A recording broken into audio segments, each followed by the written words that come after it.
yun pala hindi naman pala nila naiintindihan. Kaya kasi pumirma lang pala sila para magkaroon sila ng ayuda. So not because of the soundness of the complaint. Those are questionable motives talaga. Kaya nga it's up to their constituents, and the best barometer there is not to elect them this coming elections.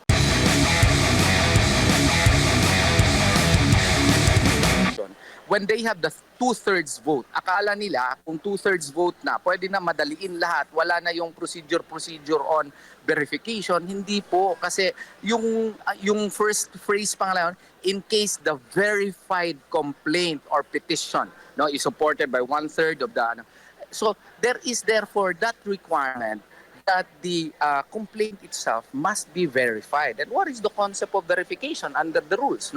The concept of verification under the rules in Hyun Yang Park versus Yu Won Choi, a pleading may be verified in the following manner. One may be based on one's own personal knowledge or based on authentic records, or both, as the circumstances may warrant. So therefore, this requires that the person who signs a pleading or a complaint must have personal knowledge, first-hand observation or experience as distinguished from a belief based on what someone else has said. So therefore, there is a stringent requirement. Stricto po na requirement na dapat meron siyang personal knowledge dun sa pinipirmahan nila. Nakikita naman natin yung mga congressman, congresswomen, alas 10 ng umaga, alas 11 ng umaga, hindi pa nga nila alam kung ano yung subject matter dun sa caucus.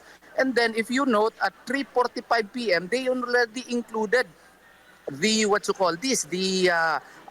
impeachment complaint as one of the additional reference of business. What does that tell you? So they only have 3 hours to 4 hours to read the complaint. Ilang kopya lang yung complaint na nandun sa kanila.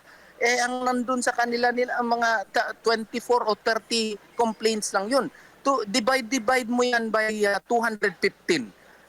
So kung 24 complaints lang ang nandun, sigurado ako na ang iba doon pumirma lang.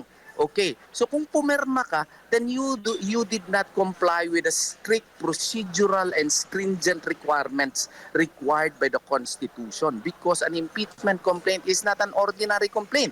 You are now seeking to remove high government officials, so you must know what you are signing.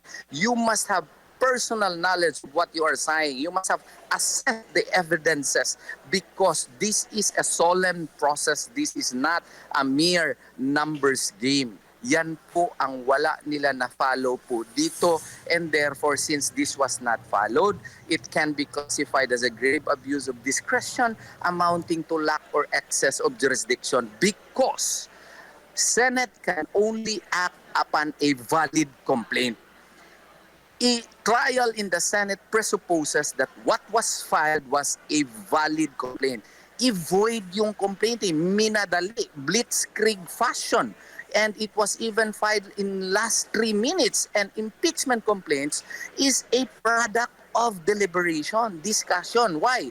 It comes from the word initiate. When you initiate, it is a product of discussion. It is a product of deliberation by Congress, because you seek to remove a public officer. Kaya nga kung basahin mo yung Rule 2, Section 2 ng Rules of Procedure nila, maski nga 1/3 vote meron ka na, dadaan pa rin sa kanilang Committee on Justice, nandun sa rules nila. Tapos kung basahin mo sa Rule 2, Section 3 din, dapat yung first 3 complaints ay nirefer ka agad doon sa order of business within 10 session days, and then within 3 days doon sa Committee on Justice. Hindi naman nila finalo yun, kay para hindi mag-operate yung 1-year bar rule. So how can you say that there is no grave abuse of discretion? All these matters can be resolved by the Supreme Court only because the Senate has a limited jurisdiction. And what is the jurisdiction of the Senate? Only to try a valid complaint. Any and all questions beyond that, which are not stated in the Constitution, is subject to the jurisdiction of the Supreme Court as the final arbiter of the law as well as the Constitution. Any questions concerning interpretations or whether or not there has been grave abuse of discretion amounting to lack or excess of jurisdiction is the domain or province of the Supreme Court. Yan po ang answer natin dyan. Opo, at Attorney Shadmar po pala ito, maayong gabi. At Yes po, mayong gabi, Sir Admar. malinaw din po yung mga naging pahayag ng ilan sa mga kongresista kasi siningil siguro ito ng kanilang mga constituents kung bakit sila pumirma doon sa impeachment at nagpaliwanag sila at naging viral din ito sa social media, no, yung kanilang sinasabi na kung ano ang rason kung bakit sila pumirma at doon sa kanilang mga paliwanag ay wala naman silang sinabi o pag-explain na naniniwala sila doon sa kaso ng pangalawang Pangulo o yung mga reasons doon. Ang sinasabi nila, kailangan kong pumirma para sa ayuda. Kaya nga yeah, with more reason that should be struck out, no? Why? Because the motivation behind it is suspect, no? It is done for political expediency. Kaya nga doon nga sa Francisco versus House of Representatives, sabi nga ng Supreme Court, no? The impeachment process is a solemn process, no? Which is governed by strict procedural requirements and stringent procedural requirements because it is meant to protect, not subvert democracy. And therefore, it is not a tool for political expediency. So, klaro yan na political expediency yun, hindi yun based on the 6 grounds for what's called this, for impeachment. Hindi nila talaga alam whether or not it is what's called this culpable violation of the Constitution, graft and corruption, bribery, treason, other high crimes. There are 6 grounds there.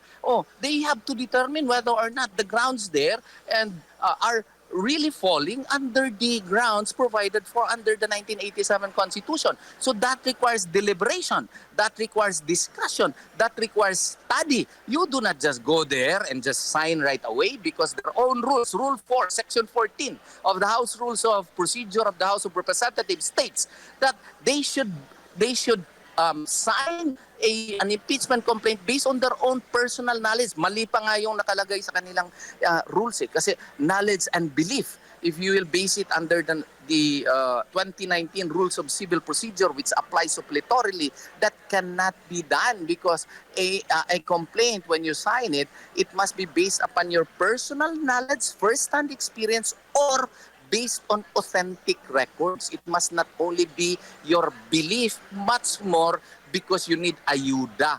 That is a corrupt reason to sign an impeachment complaint. You are doing a disservice to the country and to the nation in general. Opo, ano po yung nakasaad po sa atin pong batas o sa konstitusyon, attorney, na maaring pananagutan, if ever man po, no, na ito po ay mapatunayan, nagkaroon sila ng kamalian? Well, ang sa akin nga, yung Speaker of the House, no, with due respect to him, no, even if we are, questioning his moves, he may be liable for dereliction of duty. Why?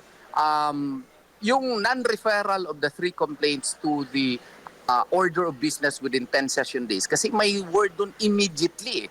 Trabaho niya yun eh. Dapat i-include niya yun sa order of business within 10 session days. And then, referral thereafter within 3 session days to the Committee on Justice. Hindi niya ginawa. Tinulugan. At in-archive pa. Bakit nila ginawa yun? Grave abuse of discretion yung klaro kasi kung ginawa nila yon, nirefer nila sa Committee of Justice, 1 year from the referral to the Committee of Justice, bawal na mag-file ng impeachment complaint against kay Vice President Sara Duterte or to any impeachable official.